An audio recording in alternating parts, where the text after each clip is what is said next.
Hey guys, in today's video, I'm going to bring you a chilling story. Meet Althea Corbin, a skeptical nurse who faced death in a surprising way. After suffering cardiac arrest and being considered clinically dead for 5 minutes, she returned with shocking revelations. What Jesus showed her about what the dead really do in the afterlife will change her outlook on life and death forever. So before we start, leave a like, subscribe to the channel so you don't miss any content like this, and activate the bell to receive all notifications. Get ready for an intense and transformative story that you will never forget.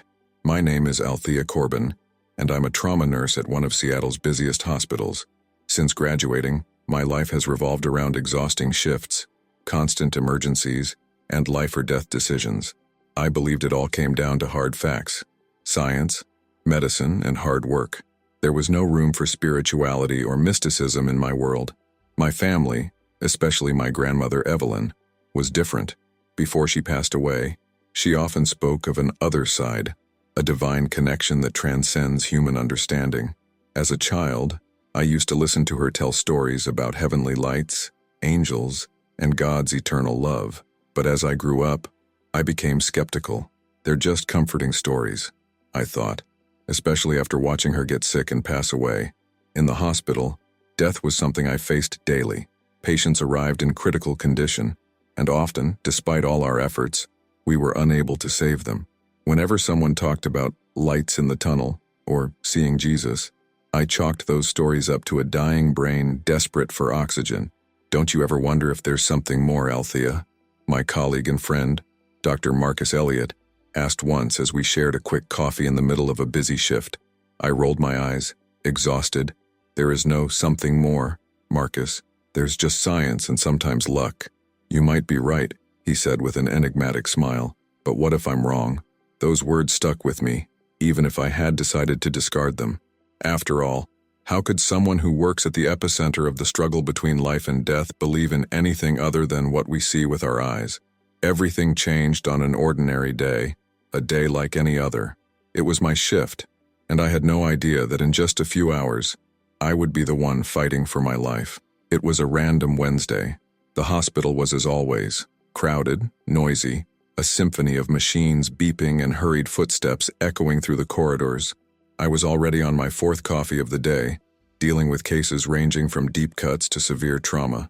We had just stabilized a young man in critical condition, and adrenaline was still coursing through my veins when I felt something unusual. First, a slight pain in the chest. I ignored it. It was not uncommon for the physical stress of work to cause me occasional discomfort. But this time, the pain didn't go away. It grew, an overwhelming pressure that spread like a wave. My heart felt like it was trapped in an invisible grip. I was out of breath. "Althea, are you okay?" asked a colleague, Sarah, who was passing by with medical records in her hands. "I don't think so," I mumbled, holding my side to my chest. Before I could say anything else, my body gave out. It was like the lights went out. I felt the cold hospital floor beneath me, but then even that disappeared. When I regained some awareness, everything was different. It was no longer inside my body. I floated.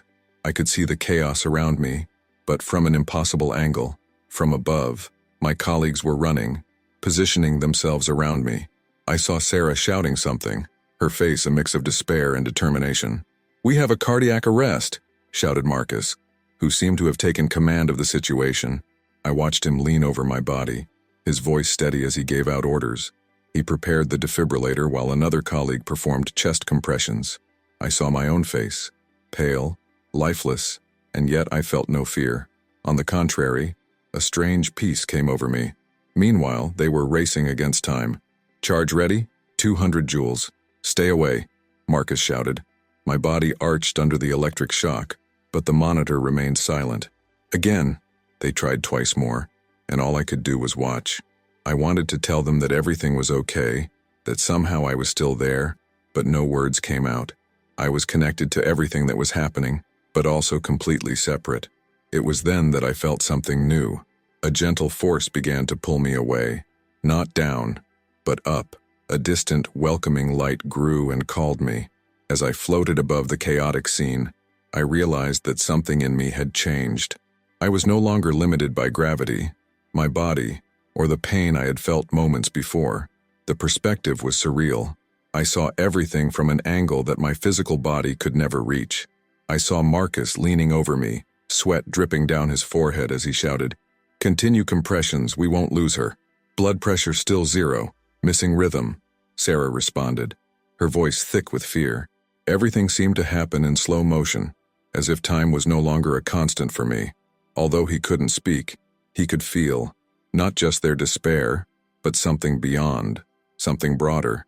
It was as if each of my classmates were connected to me by invisible threads of energy. I wanted to tell Marcus that I was okay, that he didn't need to worry, but it was useless. My presence there was like that of a silent observer, caught between two worlds. As the scene continued to unfold, my attention was caught by something else. A sound, soft at first but growing in intensity. It wasn't something that could be described in words. It was a pure melody, like the echo of voices singing in harmony with the universe. The light above me began to grow, enveloping me like a warm hug. I realized I was being pulled, not hard, but with an irresistible gentleness. "We can't do it." 300 joule charge now?" Marcus ordered, and I watched as my body arched again. Suddenly, I felt something I had never experienced before, the total absence of pain, of fear, of heaviness. It was as if I were just an essence, free from all human limitations. I wasn't just Althea. I was part of something bigger, something infinite. The light became all I could see. Even while my body was down there, locked in a battle for life, my soul was moving elsewhere. I saw images of my life flash before me, but they didn't come as a judgment. It was more like a reflection, a loving revisiting of the moments that defined me. And then, I was completely enveloped by the light. It was impossible to resist, and honestly, I didn't want to. The light completely enveloped me, and any trace of sound, sight, or sensation from the physical world disappeared. All that existed now was a feeling of peace, as if all the weight I had carried throughout my life had been gently lifted. It was unlike anything I could imagine. Not emptiness, but a fullness, a connection to something infinitely greater. Suddenly, the light began to transform, shaping into a tunnel that seemed endless. The edges gently pulsed with colors I had never seen before, as if they were alive. I felt drawn forward, but I wasn't walking. I wasn't flying. It was as if I were being carried by a loving, irresistible force. As I passed through the tunnel, my mind, or what was left of it, seemed to expand. Images and sensations came to me, each bringing overwhelming clarity. I saw moments from my childhood, me, little, sitting on my grandmother Evelyn's lap, listening to her stories about life after death. "You will always be loved, Althea," his voice echoed. It was as if she were there, not just in my memory but truly present. As I went deeper into the tunnel, I began to notice sounds. They were not human voices, but something beyond that. Music that resonated in every part of my being. It was as if the universe itself was singing, and the melody filled me with a joy so profound that invisible tears ran down my core. The tunnel seemed endless, but I didn't want it to end. I felt a growing curiosity, mixed with a love that transcended anything I had experienced on Earth. It was then that I realized I wasn't alone. Shapes began to appear in the distance, figures shrouded in the same light that permeated the tunnel. They were like radiant shadows, humanoid shapes that moved with grace. They didn't speak, but I understood them perfectly. They conveyed a single message: "You are safe. You are welcome." The end of the tunnel began to appear, a light even brighter than the path itself. I felt a sense of anticipation, as if something great was about to happen. However, there was no rush. I knew I was exactly where I was supposed to be. As I approached the light, I saw that it was not just a light, but a presence, something so vast, so loving, that my entire essence bowed in reverence.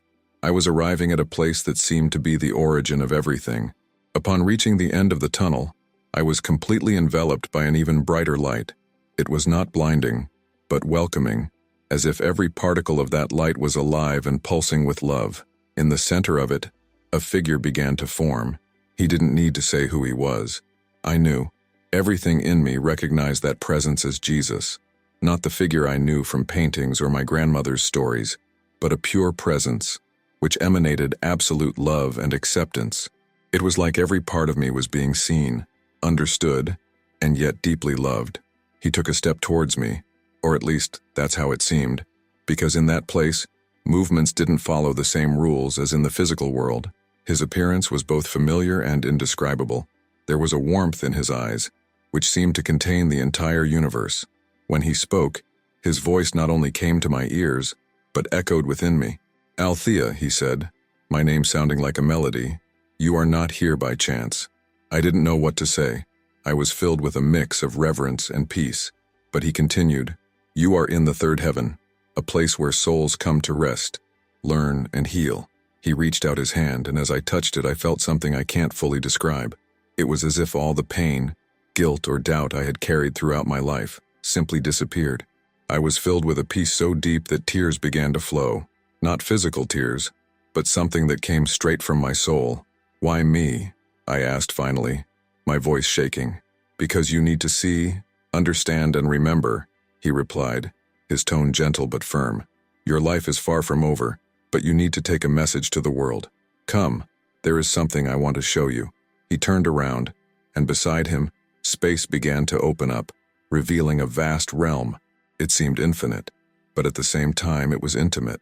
There were gardens, halls, and lights that moved like waves on an ocean.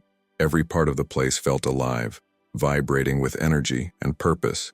"This is the third heaven," Jesus explained. "Here, souls find everything they need: rest, learning, and healing. But there is much more for you to understand." He led me toward the first gardens, and I knew my journey was just beginning.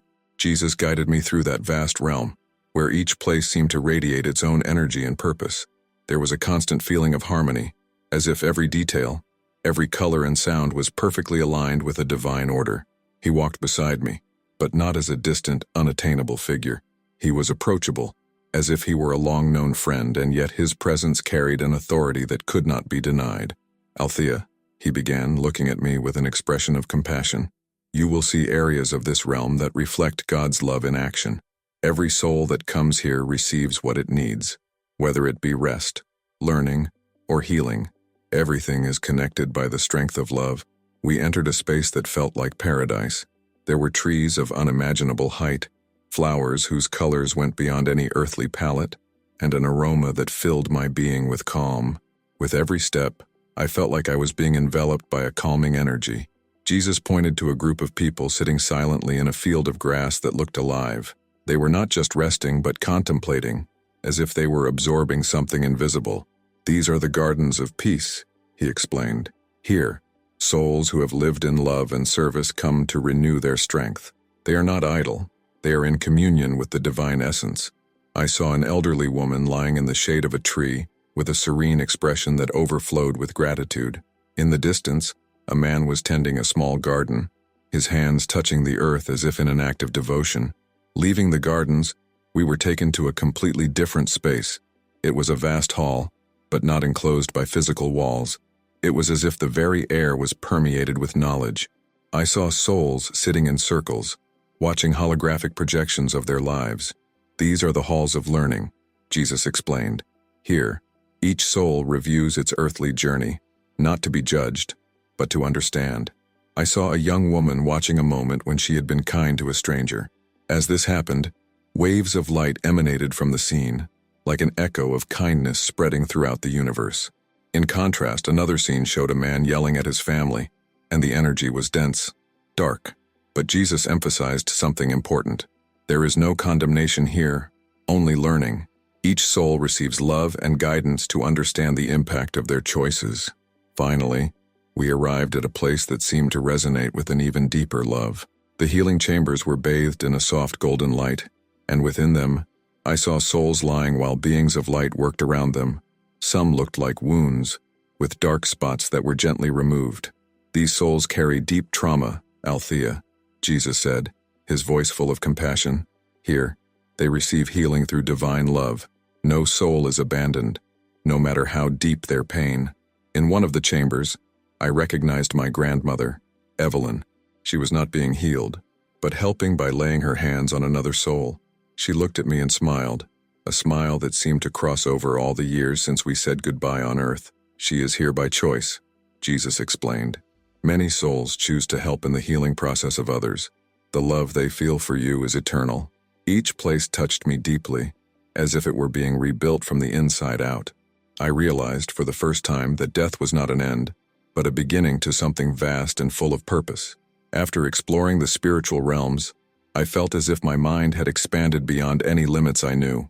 However, Jesus seemed to have more to reveal. He looked at me with that mixture of love and gravity that was beginning to become familiar to me and said, "Althea, many souls you have seen here do not just rest or heal. They choose to continue in active work, helping those still on earth. I want you to understand their role and how everything is interconnected." He made a gesture, and before us a vision appeared. It was as if a window opened onto the physical world. I could see people alive, going about their everyday lives, but there was something more. Beside each of them, shadows of light moved discreetly, like invisible guardians. "These are the souls who have chosen to be spiritual guides," Jesus explained. "They accompany the living, offering love, protection, and inspiration, always respecting each person's free will." I was fascinated as I watched a woman sitting in a hospital room, sobbing as she held the hand of a terminally ill loved one. Beside her, a luminous figure rested an invisible hand on her shoulder. The woman's face changed, as if she had received a dose of strength and hope. Some of these souls were family and friends of those who are still alive. Others were spirits who felt a greater calling to help. "Look," said Jesus, pointing to a scene forming in front of us. My grandmother Evelyn appeared again, but this time she was with my mother. I saw a recent moment, one in which my mother, facing delicate surgery, cried alone in a room. Evelyn was beside her, enveloping her in an invisible hug.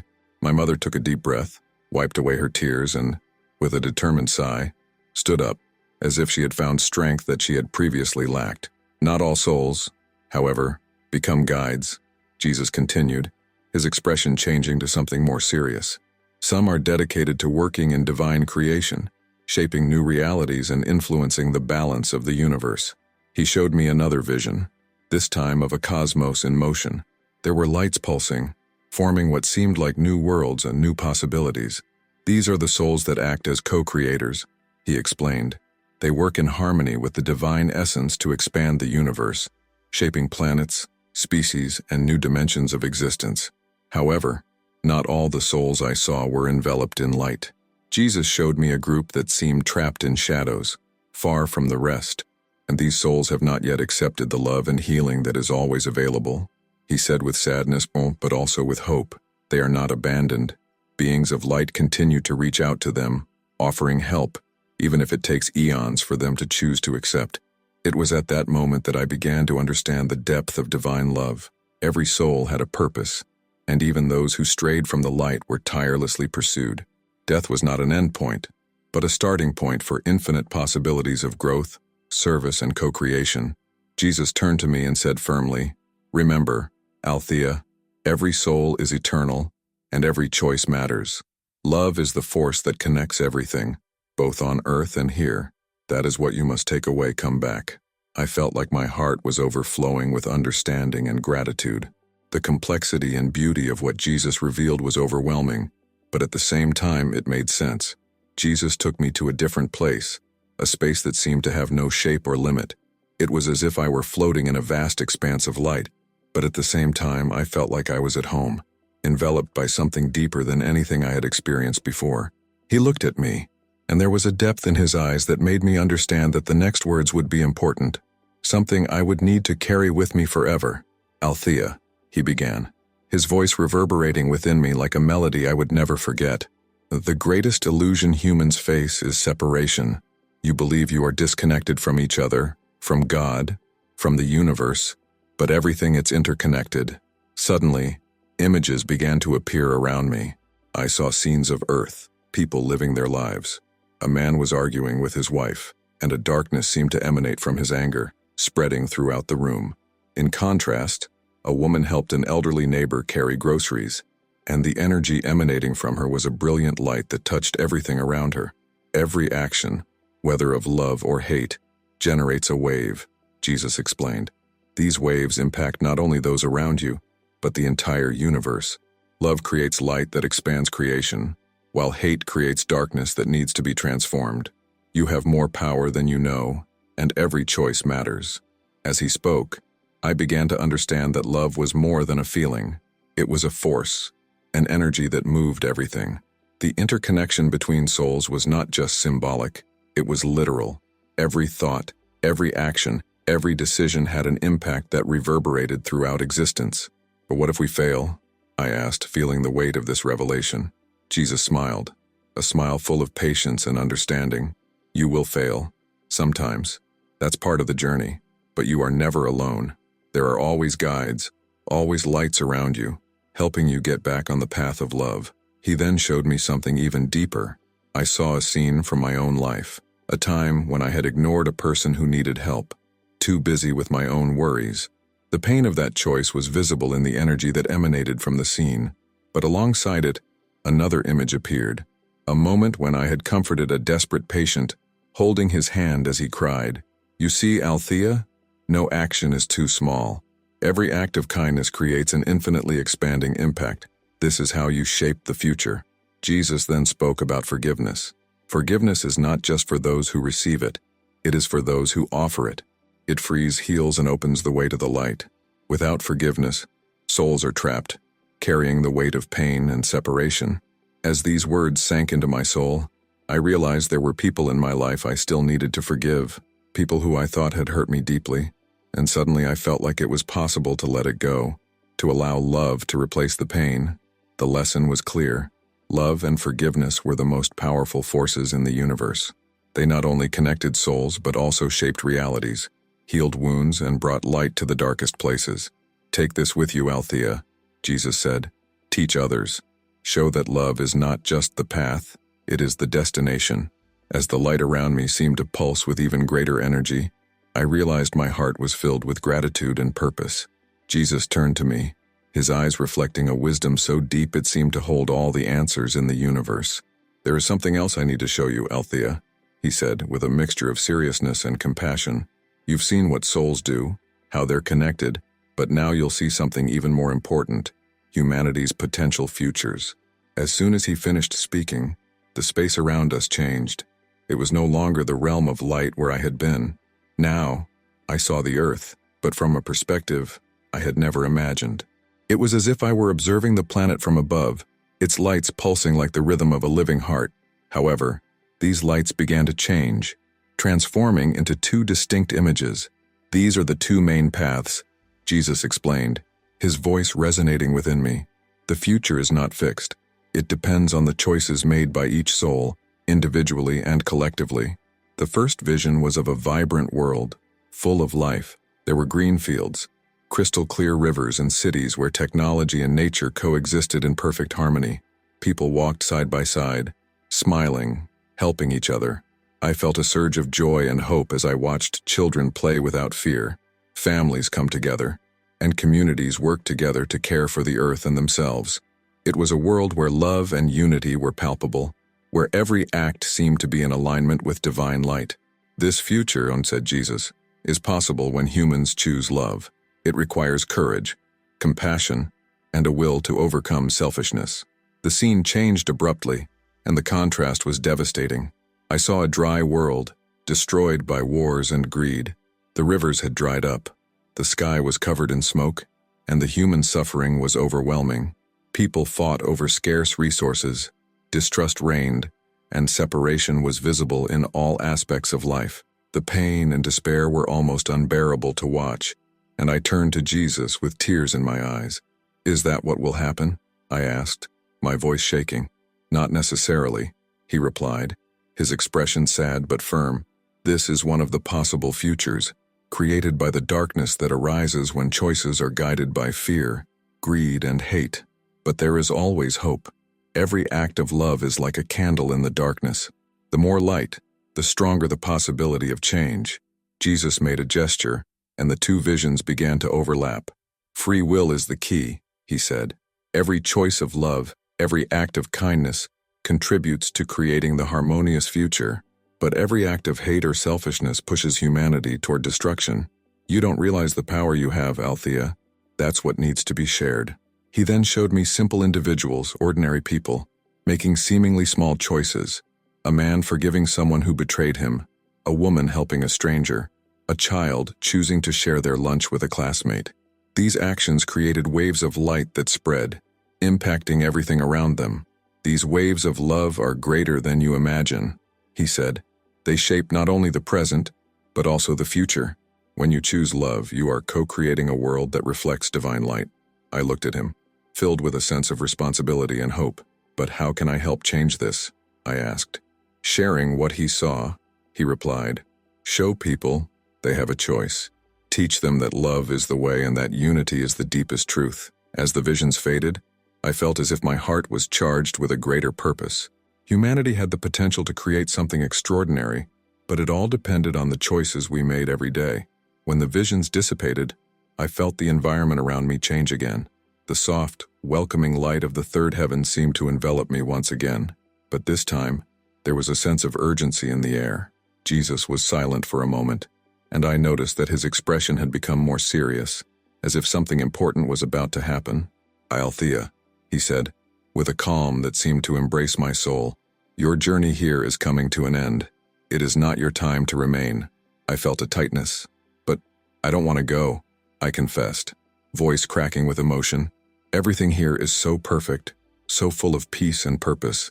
Coming back seems so small. Jesus smiled softly, and there was infinite understanding in that gesture. I know, he replied, but you have a mission. What you saw, what you felt, needs to be shared. Your life on earth still has a purpose, and many need to hear your story. It was then that I realized I was being drawn back. Slowly, but inevitably, the light around me began to fade, and a feeling of density returned as if I were being pulled into something much more limited and physical. Wait, I screamed, trying desperately to stay. What if I fail? What if no one believes me? Jesus approached, touching my hand with a firmness that conveyed strength. You are not alone, Althea. Even when you feel like you are, there will be guides by your side. Trust in the love you have received here. It will be enough to guide you. The farewell was brief. The light began to close, and the last thing I saw was his gaze, full of love and trust. Then I was thrown back. Suddenly everything was chaos again. The feeling of lightness disappeared, replaced by a crushing heaviness. I heard loud, confusing sounds, familiar voices mixed with the hum of machines. She's back, shouted a voice. It was Marcus, his face filled with relief and exhaustion. Althea, you gave us quite a fright.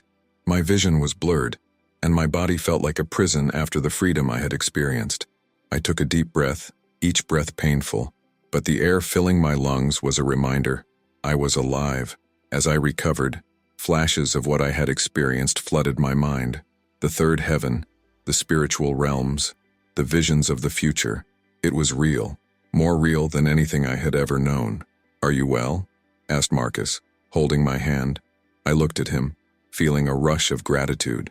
Yes, I whispered, with difficulty. I saw something that changed everything. In that emergency room, surrounded by the colleagues who saved my life, I knew my mission had begun. I had returned with a message, a purpose that transcended anything I had imagined before. My life was never the same after that experience. The hospital, the place I saw as my stronghold of logic and science, became a space of deeper meaning. Each patient who entered carried more than a wounded body. They were souls on a journey, each connected to the great web I witnessed. My approach as a nurse has changed. I began to care not only for bodies, but for souls.